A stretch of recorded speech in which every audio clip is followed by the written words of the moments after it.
हमारे देश में जो क्रिकेट है बड़ा रिलीजियसली फॉलो किया जाता है, मतलब लोग फेस्टिवल की तरह मनाते हैं। वाह।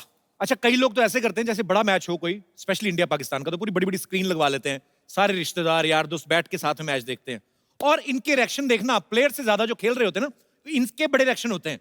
जैसे सामने वाली टीम का कोई खिलाड़ी आउट हो जाए ना, तो दो दोस्त बैठ के ये कि जैसे इसने बॉल फेंकी है और उसने कैच पकड़ा है।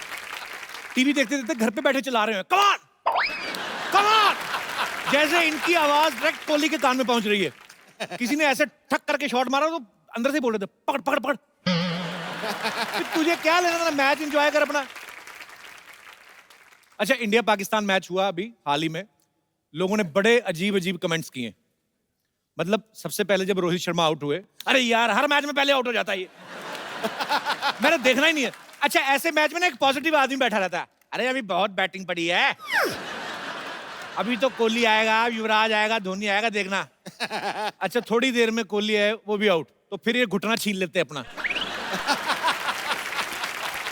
इनको ऐसी फीलिंग आती कि इनकी सारी जायदाद जो है गवर्नमेंट ने एक ही झटके में जब्त कर ली। अच्छा, अभी युवराज आएगा, अभी तो देखना।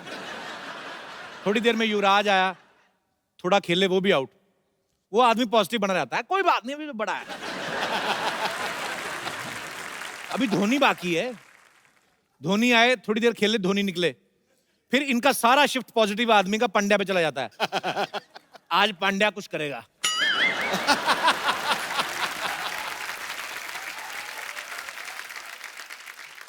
नहीं, गुजरात वालों का चल रहा है आजकल, प्रधानमंत्री भी वहीं से ये करेगा कुछ। थोड़ी देर में पांड्या आउट ना, और ये जो सबसे पॉजिटिव आदमी होता है वो धीरे से अपनी चप्पल पहनता है, इनकी बैटिंग शुरू हुई तो बता देना मेरे को, तो अपना आराम से निकल जाता है। अच्छा, कुछ लोग तो मैच खत्म होने के बाद अजीब अजीब कमेंट देना शुरू कर देते हैं। मेरे हिसाब से मोदी जी को इस्तीफा दे देना चाहिए। मोदी जी क्या खुद बैटिंग कर रहे हैं? कुछ लोग तो और अजीब करते हैं, आज भाई साहब इंदिरा गांधी होती ना, सारी टीम अंदर कर देती। हमारे दास दादा फोटोग्राफर, ये बोलते हैं अच्छी सेहत के लिए खेलना बड़ा जरूरी है। मैंने कहा अच्छी बात है, मैं कहा आप खेला करो, कहता मैं खेलता हूं, मैं फिट नहीं रहता। मैंने कहा क्या खेलते हो? कहते जुआ। मैंने कहा जुए से कोई फिट कैसे रह सकता है? कहते क्यों नहीं, पहले तो ऐसे बैठना ही बड़ा मुश्किल होता है। मैं कहा ऐसे क्यों बैठते हो? कहते पीछे पुलिस आई तो भागना भी तो होता है कि नहीं।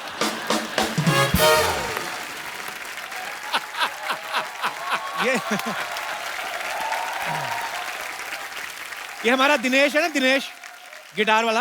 अच्छा, इसका वजन बढ़ता जा रहा है। मैंने कहा यार तू कोई गेम खेला कर, तो मोटा होता जा रहा है। इसने सांप सीढ़ी खेलना शुरू कर दिया। अब मैंने कहा कोई आउटडोर गेम, कहता हाँ हाँ मैं मैदान में जाके खेलता हूँ यार। अच्छा, ये जो थोड़ी हाई सोसाइटी के लोग होते हैं ना, इनके खेल बड़े कमाल के होते हैं।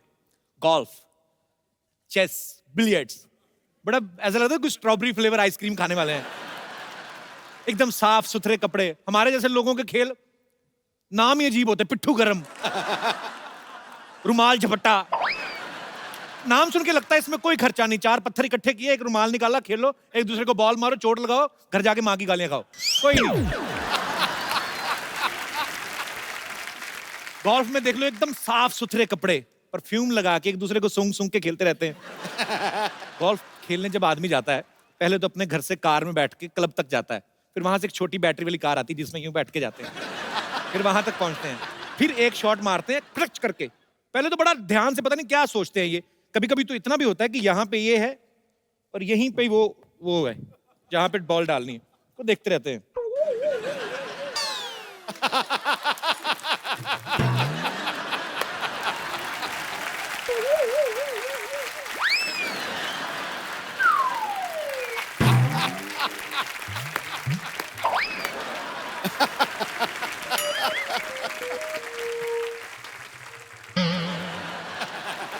पता नहीं क्या ढूंढ रहे हैं। और कभी कभी शॉट दूसरी होती, बड़ी लंबी होती है, फिर उसको ज्यादा टाइम नहीं लेते। बॉल गई, उसके बाद में आराम से चाय कॉफी पीते हैं, एक आध बिजनेस डील होती है, फिर वही बैटरी वाली कार में बैठ के ना बॉल ढूंढने जाते हैं। फिर I think ball must be there. फिर बॉल ढूंढ के लाते हैं, जब दूसरी शॉट मारने की बारी है, तब तक हॉकी का वैसे पूरा मैच खत्म हो जाता है। क्या बात है यार, क्या बात। शतरंज में देखो आप, बड़ी शांत गेम है, जो खेल रहे हैं वो भी शांत। आप देखना कभी शतरंज वालों को, एक्चुअली ये गेम ना मुंह बिगाड़ने के लिए है। जो शतरंज की बारी दो लोग खेल रहे हैं ना, दोनों के मुंह देखना, एक एक एक से चाल चली, उसके बाद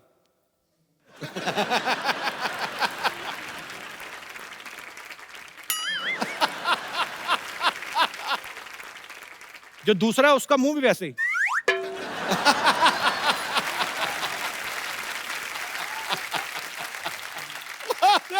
अच्छा, जो तो खेल रहे हैं उनका तो ठीक है, जो देख रहे हैं उनका देख क्या, उनको क्या मजा आ रहा है?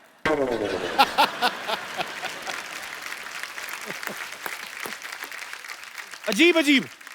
अच्छा, गांव के खेलों का मजा आता है। बच्चे बेचारे, उनको अभी इतना बजट तो होता नहीं कि क्रिकेट की किट लेके खरीद सके, खेले उसको। वो छोटे छोटे खेल अपनी तरफ से बना लेते हैं, गाने गा गा के खेल बना लेते हैं। बुड्ढी माई कहाँ जा रही हो? यार बुड्ढी माई कहीं जा नहीं सकती। पोषण भाभी पोषण पा, साथियों ने क्या किया, 100 रुपए की घड़ी चुराई, अब तो जेल में जाना पड़ेगा, जेल का पानी पीना पड़ेगा। पता नहीं बेचारे खेल खेल रहे हैं कि फ्यूचर की प्लानिंग कर रहे हैं, उनको पता ही नहीं है। अच्छा, बच्चे ना एक्चुअली बड़े क्रिएटिव होते हैं, किसी भी चीज को खेल बना लेते हैं। खड़े खड़े कुछ इंस्ट्रूमेंट ही नहीं है, क्या करें, एक दूसरे को ऐसे ही, तो ऐसे आवाज निकाल सकता है, निकाल निकाल के बता। खड़े खड़े अजीब जी, ऐसे कर सकता है, करके बता। बच्चे तो बच्चे होते हैं, वो किसी भी तरह का खेल बना लेते हैं। गांव खेड़ों में जाओ आप, बड़े फैले बरगद का पेड़ है, नीचे बुजुर्ग लेटे हुए ना, उनको कुछ नहीं मिलता, चाचा के ऊपर से कूदे। चाचा लेटा हुआ, उसके ऊपर से कूदे। चाचा नहीं। बीच में कहीं चाचा की नाभि में पैर पड़ गया तो फिर बताते नहीं किसी को, ये तो कल से सो रहे हैं। बड़े अजीब अजीब खेल होते हैं। गांव में तो बड़ा मजा आता है। कोई आदमी वैसे ही बैठा सो रहा है तो ऐसे तिनका लेके चले गए, उसके कान में गुदगुदी कर दी, किसी के संतरे का छिलका निचोड़ के भाग गए। एक आदमी मैंने देखा हरी घास की लंबी सी डंडी लेके ना नाक में डाल के ऐसे ऐसे कर रहा है। मैंने कहा ये क्या कर रहा है? टाइम पास का टाइम पास, खेल का खेल, और क्या है, नाक भी साफ हो जाती। जैसे अभी मुंबई जैसे शहरों में साइकिलिंग के लिए कंपटीशन के लिए अलग अलग ग्राउंड्स बने हैं, आप जाएं वहां पे करें, साइकिल लें, कंपटीशन करें। मैंने गांव में थोड़ी ना होते थे, वहां पे एक लकड़ी का डंडा लेते थे और साइकिल का टायर ना पुराना, उसी को लेके चलाते रहते। कई लोग तो नया नया टायर ही बदल देते हैं, कई लोग बड़ा पुराना करके बदलते हैं। फिर जिसके पास पुराना टायर होता था ना, नया वाला तो ऐसे से चलता था। जिसका टायर पुराना होता है ना, उसकी तारें भी अंदर से टूटी होती हैं, तो वो टायर ना बेचारा ऐसे ऐसे करके चलता है, उसको चलाते ना।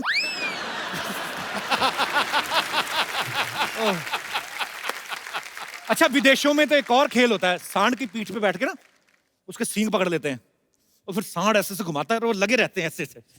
अच्छा, ये तब तक ही जोर दिखाते हैं जब तक सांड के ऊपर बैठे, जैसे ही नीचे आए ना, फिर चाहे स्पेन वाला हो चाहे इटली वाला, अंदर मन से ये नहीं कहता हाय मम्मी। फिर सांड इनको बा इज्जत जब सर पे नुकीले सिंहासन में बिठा के छोड़ के आता है, उसके बाद द मैच वाज वेरी, फिर इनको पता चलता है कि सांड सांड ही होता है, पंगा नहीं लेना चाहिए। हमारे यहाँ होली होती है ना, इतना मजेदार खेल है, उसको भी कई बार इतने गंदे तरीके से खेलते हैं ना, खुद तो काले हुए होते हैं, सामने वाले को सिल्वर कलर का कर देते हैं, लगता नहीं आदमी आ रहे हैं, ऐसा लगता है पटाखों की दुकान में आग लग गई है। अजीब अजीब। विदेशों में भी होली खेलते हैं, वो टमाटर से खेलते हैं, एक दूसरे को टमाटर मारते हैं। सुबह कहीं कोई गंदगी नहीं, नालियों में टमाटर बह रहे होते हैं, जानवर आते हैं अपनी अपनी ब्रेड लेके सॉस लगा के ब्रेकफास्ट करके एंजॉय। अच्छा, आप में से कितने लोग हैं, आप मैडम कुछ हाथ खड़ा करिए, तो कुछ बोलना चाहती थी आप जी? एक्चुअली शादी के पहले मुझे क्रिकेट बहुत अच्छा लगता था। अच्छा जी। और खेली भी हूँ मैं। अच्छा। हाँ। और शादी के बाद मीन्स मालूम पड़ा हस्बैंड को भी क्रिकेट बहुत अच्छा लगता है, तो मैं भी बहुत खुश थी। स्कूल कॉलेज में खेलती थी वैसे ही, मतलब? नहीं, ऐसे हम लोग क्रिकेट खेलते थे। ऐसे कैसे, मतलब डाइनिंग टेबल पे? नहीं। अच्छा। मीन्स मैं जहाँ रहती थी वहाँ पे ग्राउंड पे हम लोग सब आजू बाजू वाले फ्रेंड्स खेलते थे हम लोग। लेकिन शादी के बाद सिनेरियो बहुत ही चेंज हो गया, क्योंकि वो इतने क्रिकेट के फैन है, कंटिन्यूस क्रिकेट देखते हैं, तो उसके वजह से मैं अभी बहुत ही फ्रस्ट्रेट हो गई हूँ। हाइलाइट्स भी आके बाद में देख लेते हैं, कभी ऑफिस से भी जल्दी आएंगे तो मुझे मालूम पड़ता है क्रिकेट देखने के लिए आ गए हैं, और अभी बेटा भी उनके साथ बैठ के क्रिकेट कंटिन्यूस देखता है।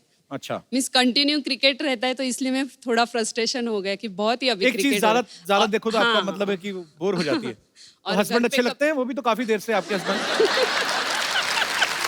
ऐसा होता है। नहीं, कई लोग बोलते हैं कि एक चीज को बहुत समय तक देखते रहो ना।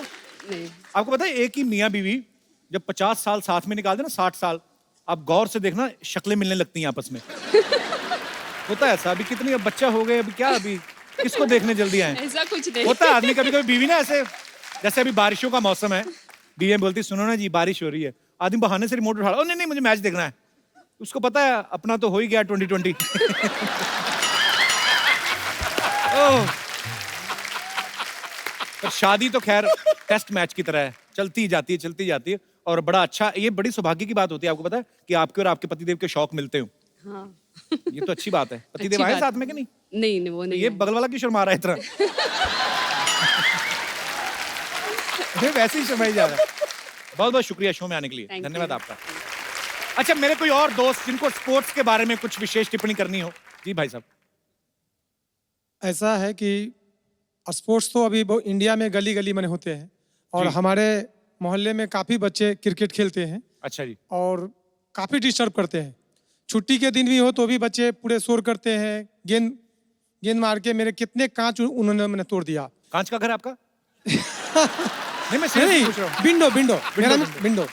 तो वो विंडो से मैंने कई बार तो गुस्से में उनका बॉल दिया ही नहीं। मेरे अच्छा। पास 20-25 बॉल अभी पड़े हैं। अच्छा, लेकिन तो वो बच्चे बेच के विंडो लगवा लो नहीं। तो फिर परेशानी होती है आपको। लेकिन क्या है कि बच्चों को मैंने बहुत बार कोशिश किया मैं रोकने के लिए, लेकिन वो मानते नहीं है। फिर से गेंद लेके आते हैं, मैंने खेलते हैं और अच्छा। काफी दिन डिस्टर्ब करते हैं, स्पेशली छुट्टी के दिन। छुट्टी वाले दिन क्या डिस्टर्ब होता है आदमी? मैं ऐसे जानना चाहता हूँ, क्या काम करते हैं भाई साहब आप? नहीं, मैं जेन्युइनली पूछ रहा हूँ कि जैसे बच्चे तो बाहर खेलने चले गए, आपको भी काम से छुट्टी है, फिर क्या मतलब? छुट्टी के दिन मैं चाहता हूँ कि मैं अपने आराम से सोऊं या कोई अपना फेवरेट टीवी सीरियल देखूं या क्रिकेट देखूं, लेकिन बच्चे करने नहीं देते हैं। अच्छा, खुद क्रिकेट देखना, किसी को खेलने भी नहीं देना। ये तो सर डबल स्टैंडर्ड हो गया। तो बेसिकली आपको बच्चों से प्रॉब्लम है जो क्रिकेट खेलते हैं? नहीं नहीं, ऐसे तो मुझे भी मैंने अच्छा लगता है, लेकिन कभी कभी ज्यादा होता है। कभी कभी ज्यादा होता है। हाँ, और चूंकि जब बच्चे ज्यादा करते हैं नॉइज, कभी आपस में झगड़ा करते हैं, फिर बॉल के लिए मैंने लड़ते हैं, तो थोड़ा डिस्टर्ब होती है। इस बार बॉल ना रखना आप, इस बार कोई बच्चा उठा के घर में रख लेना। पर खैर ये तो सर इसी चीज में मजा है, लाइफ भी यही है, एंजॉय करो। नहीं, मैं लास्ट में बोलता हूँ कि मैं उनका गेंद लास्ट में क्यों बोलना है? आप भगवान आपको लंबी उम्र दे, आप सारी उम्र बोलते रहें। मैं चाहता हूँ कि बच्चे को आने वाले समय में सभी गेंद वापस कर दूंगा। नहीं, आने वाले समय में आप इलेक्शन में खड़े होने वाले हैं? कैसा वादा किया है इन्होंने? आने वाले समय में मैं सब बच्चों को गेंद वापस कर दूंगा। आने वाले समय में बच्चे बच्चे थोड़ी रहेंगे, वो तो बड़े हो जाएंगे। नहीं, ज्यादा समय नहीं, मतलब 5-6 महीने के अंदर उनको दे दूंगा, क्योंकि 5-6 महीने में मतलब क्यों लोहे की खिड़कियां लगवाने लगे आप? बहुत बहुत शुक्रिया सर शो में आने के लिए। और कोई हमारे दोस्त? जी। कपिल जी, मुझे तकलीफ किसी बेसिकली स्पोर्ट्स से नहीं है, लेकिन जब भी क्रिकेट मैच होता है जी। और वो वीकेंड्स में आता है, जैसे इंडिया और पाकिस्तान का फाइनल था, संडे आया, क्योंकि हम लोग नॉर्मल मंडे टू फ्राइडे इतना बिजी रहते हैं कि वीकेंड्स में आपका शो एक तो हमको देखे बगैर चलता नहीं है, हैं? The Kapil Sharma show. क्योंकि So सर sweet यार। एंटरटेनमेंट के लिए ये जरूरी है हमारे लिए। हमें क्रिकेट पसंद है, लेकिन सर सैटरडे संडे जब होता है और वो भी डे नाइट मैच होता है ना, तब आपका शो मुझे मेरे घर में देखने ही नहीं मिलता, क्योंकि मेरे पापा इतने क्रेजी फैन है इंडिया की क्रिकेट टीम के कि मुझे दूसरों के घर में ये शो देखने जाना पड़ता है। हमारी भी टीआरपी नहीं आती उस समय। आप इतनी तारीफ कर रहे हैं, आपको फोन तो नहीं चाहिए? नहीं सर, मुझे फोन नहीं चाहिए, क्योंकि सर उसका एक रीजन है।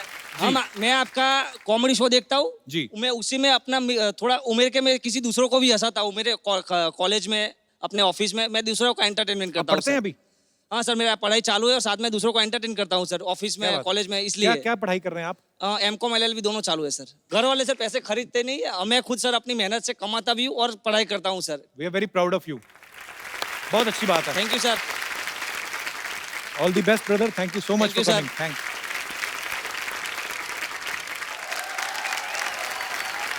भाजी, आज का ये जो हमारा एपिसोड है हाँ। वो स्पोर्ट्स के नाम है।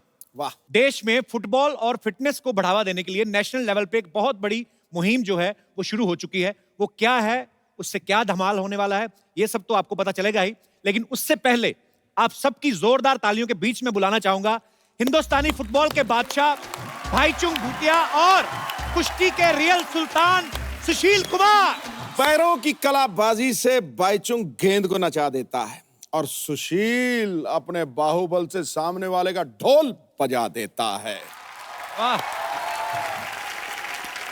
जब भी उतरते हैं ये दोनों जांबाज मैदान में, करते हैं देश का नाम रोशन और इतिहास रचा जाता है। क्या ठोको, बात है अटैक। भाईचुंग, सुशील, आपको आपकी तमाम अचीवमेंट्स के लिए ढेर सारी मुबारकबाद। सबसे पहले तो आप आए हैं तो हमारे स्टूडियो में एक नई ऊर्जा आ गई है, तो लगे हाथ हमारे दर्शकों को बता दीजिए कि ऊर्जा जो है टूर्नामेंट क्या है। ये tournament central arm police forces कर रही है एंड आई थिंक ये बहुत बड़ा और बहुत अच्छा इनिशिएटिव है। अंडर 17 वर्ल्ड कप इंडिया में पहली बार एक वर्ल्ड कप हो रहा है। क्या बात है। So it's just to create awareness create करना है and so that lot of kids, lot of players under 19 का जो एज ग्रुप है एक अच्छा टूर्नामेंट खेलने को मिलेगा। So I think it's a great initiative from central arm. First time India में हो रहा है, ये बहुत बहुत बड़ी उपलब्धि होगी हमारे लिए। तो सुशील जी, आप तो रेसलिंग से जुड़े हुए हैं, तो फुटबॉल को सपोर्ट करने का कैसे सोचा आपने? नहीं सर, जो रेसलर होते हैं, फुटबॉलर होते हैं, बॉक्सर होते जी। हैं, जो पावर गेम है वो फुटबॉल को सब लाइक भी करते हैं और खेलते भी, क्योंकि फुटबॉल जो है हमारी परफॉर्मेंस को उठाने में बड़ा योगदान करती है। जो भी कोई भी स्पोर्ट्स खेले, अगर फुटबॉल अच्छा खेलता हो तो दूसरा स्पोर्ट्स में सक्सेस जरूर मिलेगा। आप अच्छा MS खिलाड़ी धोनी को वो देख लीजिए। इसमें कोई शक नहीं है, मैं तो देख के थक जाता हूँ। मतलब सबके सब भाग रहे हैं, एक बॉल है और उधर। सर एक बात बताइए, बहुत सारे क्रिकेटर्स का ऐसा मानना है कि जब हम लोगों को वार्म अप होना होता है तो हम फुटबॉल खेलते हैं। आप तो ऑलरेडी फुटबॉल खेलते हो, तो आप वार्म अप होने के लिए क्या करते हो फिर? हम लोग बिना बॉल के वार्म अप कर लेते हैं अच्छा, पहले। तो क्रिकेट खेलने से तो वार्म अप होता ही नहीं है हम लोग के लिए। तो आपका कुछ विशेष टिप्पणी क्रिकेटर साहब? मेरी विशेष टिप्पणी क्या है, मैं देखता हूं जब भी कपिल ने वार्म अप होना होता है मेरे पीछे देख लेता है। एक्चुअली पाजी, और पीछे से हंसी ज्यादा आ रही है। पीछे वालों की आपको बड़ी चिंता, कभी आगे भी देख लिया करो। आइए सुशील, आइए बैचुंग, आपका बहुत बहुत स्वागत है। पाजी, खेल में इतना भाईचारा है कि आप देखिए फुटबॉल को प्रमोट किया जा रहा है, लेकिन इसमें खेल जगत की तमाम हस्तियां, चाहे वो कुश्ती से हो, जैसे आप सुशील कुमार जी को देख रहे हैं, बैडमिंटन से, हॉकी से, टेनिस से, क्रिकेट के, मतलब तमाम धुरंधर जो हैं वो फुटबॉल को सपोर्ट कर रहे हैं। तो इस बार फुटबॉल पे इतना फोकस क्यों किया जा रहा है? मतलब अभी जो फुटबॉल फेज जो चल रहा है, आई थिंक इट्स काफी अच्छे चल रहा है। जी। इंडिया का रैंकिंग भी 100 पे आ चुका है जी। 10-15 साल के बाद। सो आई थिंक जो फेज चल रहा है, आई थिंक अंडर 17 हम लोग के लिए टर्निंग पॉइंट रहेगा। अगर अंडर 17 हम लोग अच्छे ऑर्गेनाइज कर पाया तो this guys are gonna be the future for Indian football. So आशा करता है ये लोग अच्छा परफॉर्मेंस दे एंड होपफुली इंडियन फुटबॉल का और जो सफलता अभी तक हुआ है और इससे और ज्यादा बहुत बहुत आगे जाएगा, इसमें कोई दो राय नहीं है। अरे सुशील पहले ऐसे इंसान है जो सुशील होकर भी उठापटक करते रहते हैं। तो सुशील कुमार सुनते तो लगता है कोई इतिहास के टीचर रहे होंगे। नहीं सर, वैसे तो सुशील हूँ ही मैं। नहीं बिल्कुल, मैं और आपसे कुछ कह भी नहीं सकता। मगर बॉस, वहाँ सुशील बनूंगा तो फिर कैसे काम चलेगा? ये तो है, देश के लिए मेडल जीतना पड़ेगा, तो दूसरों को नहीं पटकेंगे तो मेडल कैसे मिलेंगे हमें? ये तो है। रेणुका जी, आईजी एसएसबी हमारे बीच मौजूद है। रेणुका जी, बहुत बहुत स्वागत है आपका। ये भी ऊर्जा के इस इनिशिएटिव के साथ फुटबॉल को प्रमोट करने में जी जान से मेहनत कर रहे हैं। तो मैम, किस तरह की आपकी प्लानिंग है और सारी जो सेंट्रल आर्म फोर्सेस हैं जी, उनका इनके पीछे क्या मकसद है फुटबॉल के प्रमोट करने के पीछे? जो हमारे प्रधानमंत्री जी हैं जी, उन्होंने अपने मन की बात प्रोग्राम में ये बात कही थी कि जो अंडर 17 फीफा वर्ल्ड कप होने जा रहा है जी, वो केवल वर्ल्ड कप हो करके फिर न रह जाए। जी, इसमें और कुछ होना चाहिए, वो टिपिंग पॉइंट होना चाहिए फुटबॉल के लिए इस देश में। जी। तो ऐसा कुछ किया जाए कि फुटबॉल हर कोने तक पहुंचाया जाए। तो क्योंकि सेंट्रल आर्म पुलिस फोर्सेस आपको पता ही है कि हर कोने में मौजूद हैं, हर कोने में तैनात हैं, तो इसीलिए हम लोगों ने 36 स्टेट्स और यूनियन टेरिटरी सब जगह हम लोगों ने ये टूर्नामेंट ऑर्गेनाइज किए हैं। फेज़ 1 पूर्ण हो चुका है। तो ये मकसद है, फुटबॉल टैलेंट हंट टूर्नामेंट है। हम इसके माध्यम से हम रिक्रूट भी करेंगे, फुटबॉल को बढ़ावा भी देंगे और जहाँ तक हो सके अवेयरनेस हम कोने कोने तक ले जाएंगे, ताकि क्रिकेट के अलावा और भी कोई गेम्स जो है वो प्रकाश में आए। बहुत अच्छा प्रयास है मैम, और आप सब लोग बहुत ही खूबसूरत काम कर रहे हैं। मैम, आप इतनी बड़ी ऑफिसर हैं, आईजी हैं, आपके हस्बैंड भी बहुत बड़े ऑफिसर हैं, ऐसे ही दिल में आया। आप आपस में लड़ाई तो होती होंगी, मतलब दोनों ही इतने पावरफुल है कि नहीं? ऐसा है ना कि जब एक पुलिस वाला होता है तो दूसरे पे मतलब झाड़ने की कोशिश कर सकता है, लेकिन जब दोनों पुलिस वाले हैं तो बोर हो जाते हैं, फिर कोई फायदा नहीं है।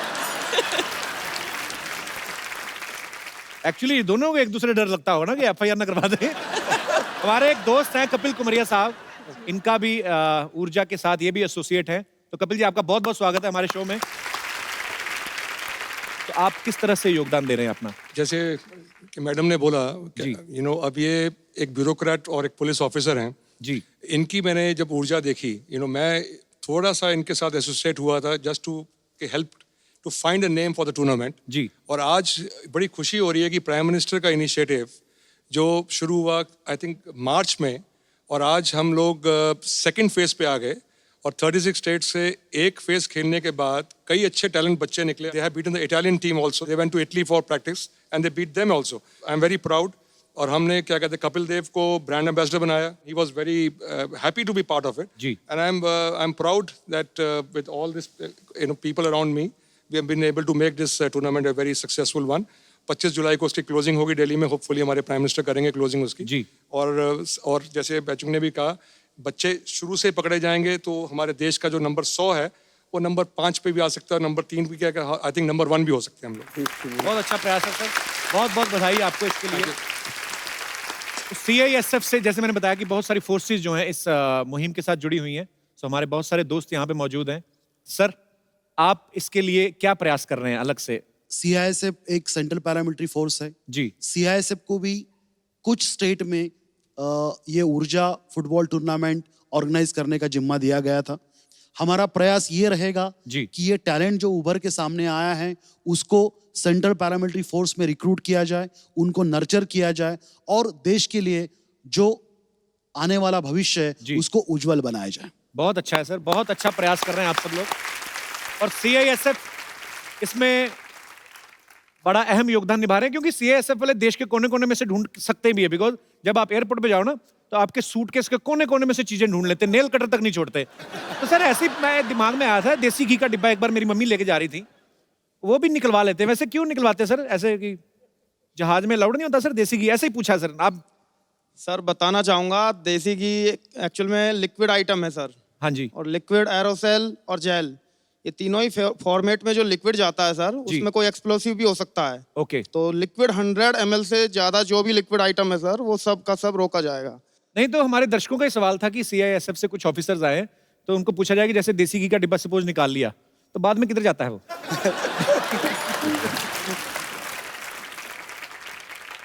शाम को शिफ्ट खत्म होने के दौरान पूरा आइटम जी, यहाँ तक कि 10 रुपए का लाइटर हो या 50 पैसे की माचिस तक हो, वो आप वापस जा करके उसको आप ले सकते हैं। मैं अपनी फोर्सेस को सल्यूट करना चाहता हूं सर। आप लोगों की वजह से, आपकी सतर्कता की वजह से जो है हम सब सुरक्षित हैं और हम निर्भय होकर सफर करते हैं। आप सबको सल्यूट है सर, बहुत अच्छा काम कर रहे हैं आप सब।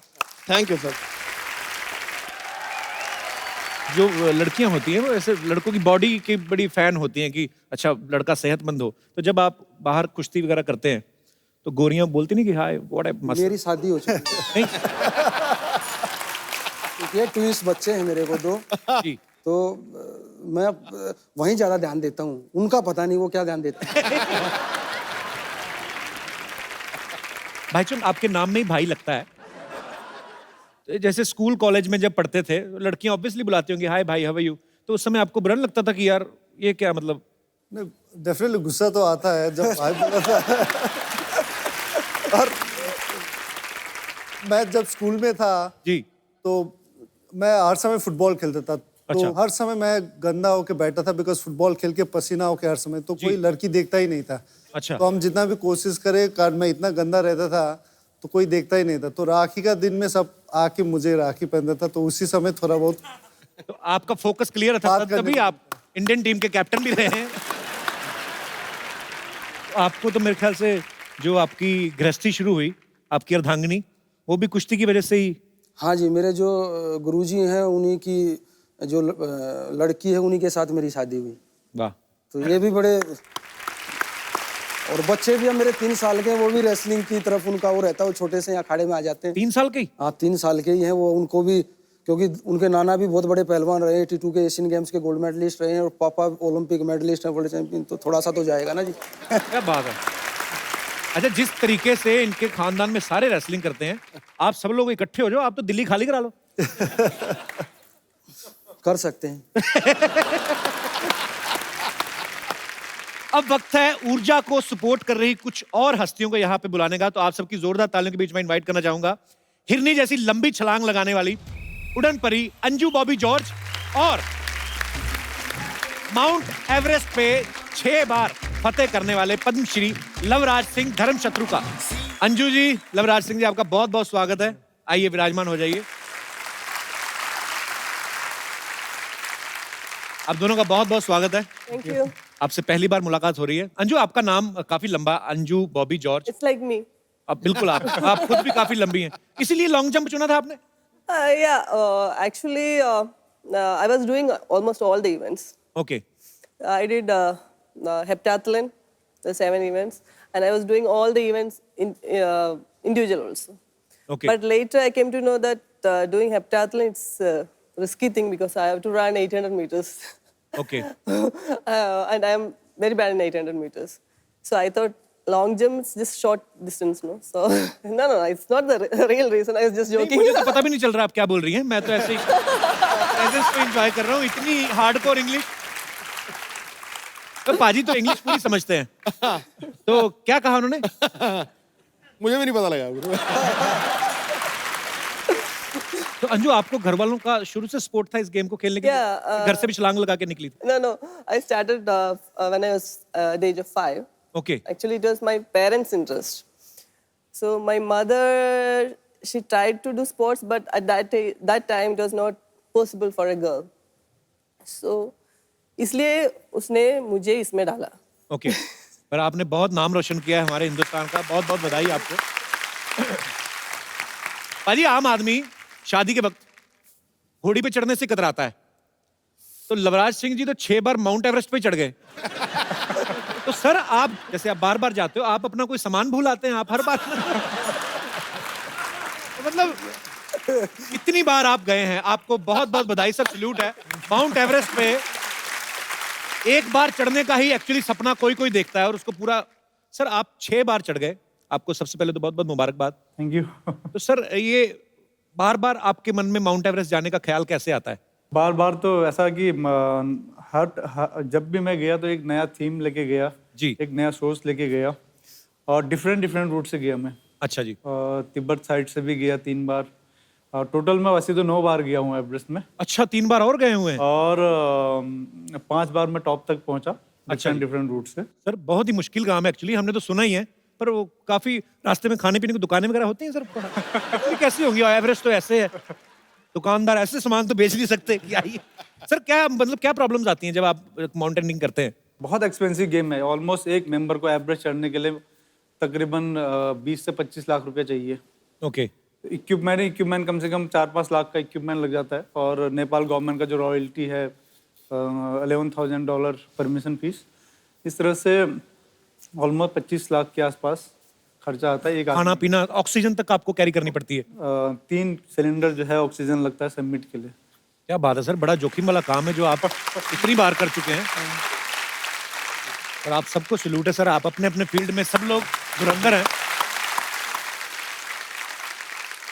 अच्छा, आपको पता पाजी, अंजू के जो हस्बैंड हैं वही इनके कोच हैं लॉन्ग जंप में। एम आई राइट? Yeah. तो जैसे बारिश का मौसम चल रहा है आजकल, तो हस्बैंड वाइफ नॉर्मल तो लॉन्ग ड्राइव पे जाते हैं, आप दोनों लॉन्ग जंप पे जाते कैसे? ऐसे ही पूछा कि No, ऐसा नहीं। कभी जाते हैं, झगड़ा करके जाते हैं। अच्छा। तो we'll reach there very fast. अच्छा, ये भी बड़ा मजेदार चीज होती है, हस्बैंड वाइफ के एक ही शौक हो, है ना? नहीं तो अगर हस्बैंड कोई और फील्ड से हो तो क्या कि सारा दिन उछलती रहती हो, सारा दिन कूदते रहते हो। हस्बैंड भी खुद long jump, wife very nice. और आप, भगवान करे आप दुनिया की सबसे लंबी छलांगे मारती रहे। कप्पू, हाँ जी। तुमने नोटिस नहीं किया मैं आई हूँ? नोटिस तो मैं रोज कर रहा हूँ, अब तो जो नोटिस भेजने वाला हूँ मैं।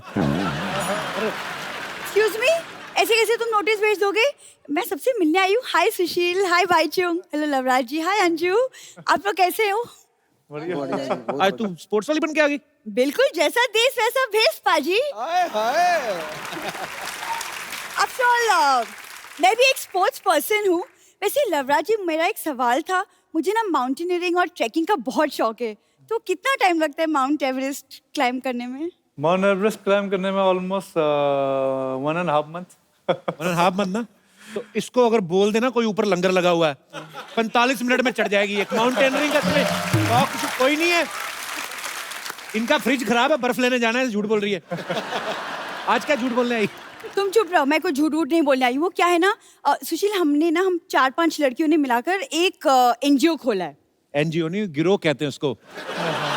ये 5-6 लड़कियां हैं, कोई गाड़ी आती है ना जानबूझ के गिर जाती है, चोट लगी, फिर पैसे मांगती है, कभी कभी तो पर्स छीन के भाग जाती हैं ये। एक दिन ये भी था, चेन चोरी करने के बाद बोला कि आपको कभी लगा था कि मैं आपकी चेन चुराऊंगा?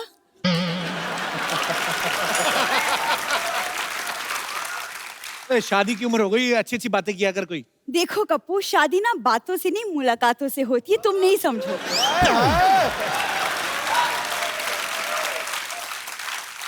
बस कर, मेरी हंसी निकलवाएगी तू, जा।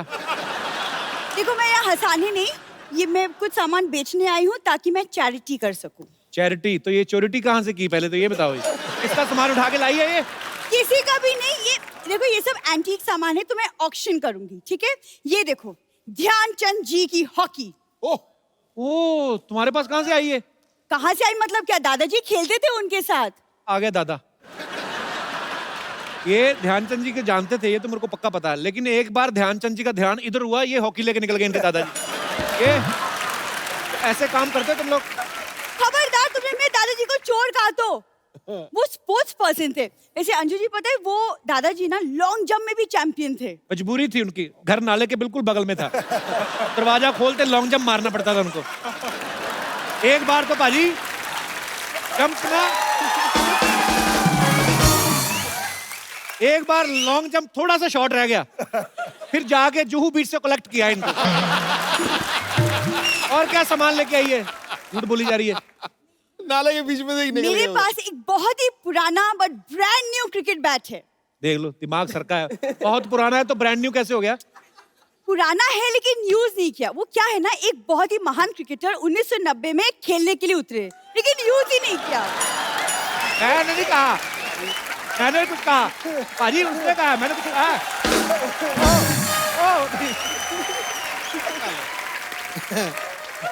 कैसी बातें कर रही है तू सरला? बिल्कुल तुम्हारी जैसी। देखा, और तुम क्या सवाल करते हैं? मुझे भी सवाल आता है, मुझे भी सवाल पूछना। हटो। सुशील जी, आप लोग पहलवान लोग इतने बादाम खाते हो, इतने बादाम खाते हो, पिंपल्स नहीं होते आप लोग को? ना। कैसे? हमें तो मेहनत बहुत भी तो पिंपल्स करते हैं ना, हो फिर जाते हैं। पचाते हैं ना उनको। ये नहीं कि खा के लेट जाते हैं। खा के लेटना नहीं होता, पिंपल उसी को तो होंगे जो खा के लेट जाएगा। नहीं, ये तो इसने बहाने से पूछा कि आप इतने बादाम खाते हो तो 2-4 जेब में भी होंगे, सो लेट्स ईट टुगेदर। ये बहाने से बात शुरू करती है। एक्सक्यूज मी, हमारे यहाँ बादामों की कमी नहीं है, हम तो खुद जेब में लेके घूमते हैं बादाम। अच्छा, फिर एक बात है, इनके दादाजी ने बहुत स्ट्रगल किया है। 4 बादाम और 2 अखरोट लेके मुंबई आए थे। आज देखो उनकी अपनी मूंगफली है। सवाल पूछो अपने, जो सवाल पूछने आई हो। सुशील जी, आप लोग पहलवान लोग इतनी लेट शादी क्यों करते हैं? नहीं, पहले करते थे, आजकल के पहलवान तो जल्दी कर लेते हैं। इसका आपकी शादी से कोई लेना देना नहीं है। इसका बेसिकली बारात में पैसे लूटने का काम है। उस हिसाब से पूछ रही थी ये। उसके लिए तो फिर 1-2 न्योते मेरे आए हुए हैं शादियों के। अभी हरियाणा में बड़े बड़े पहलवानों की शादी है, तो वहाँ चलते हैं।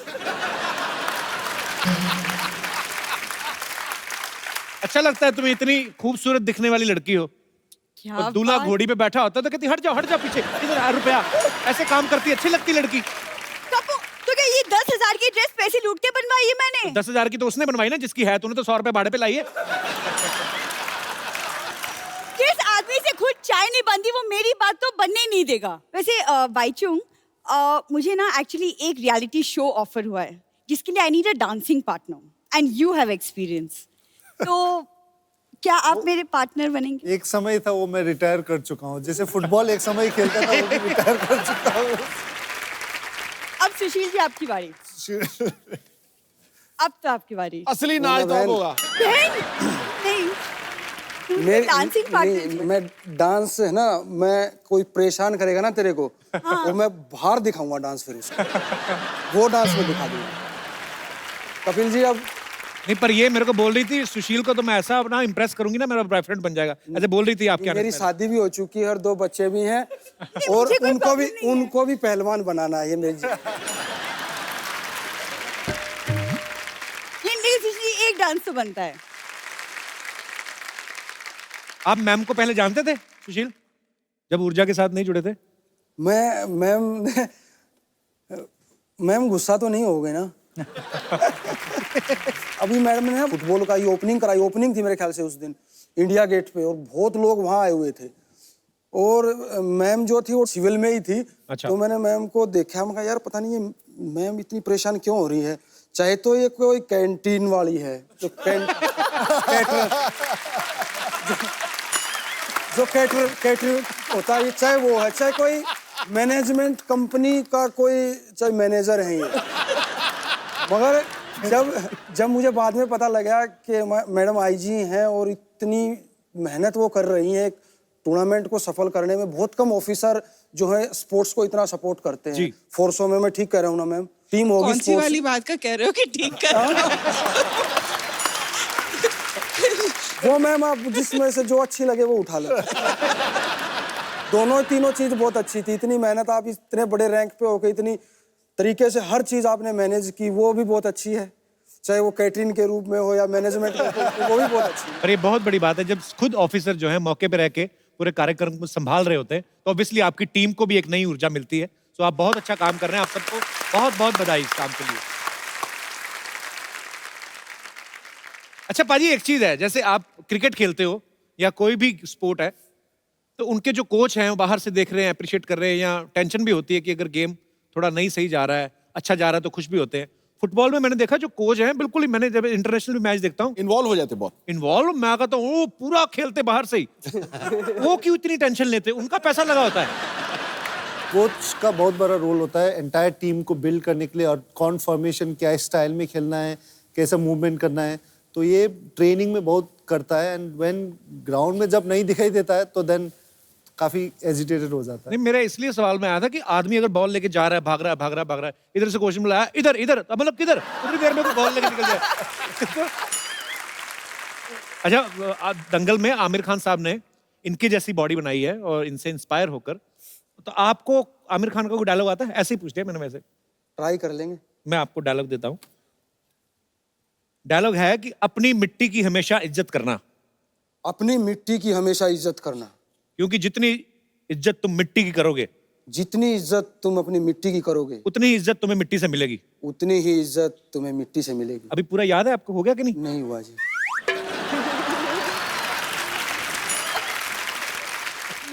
अंजू, क्योंकि आपकी इंग्लिश बहुत अच्छी है, तो उसके लिए एक आपके लिए डायलॉग है कि एक चुटकी सिंदूर की कीमत तुम क्या जानो रमेश बाबू।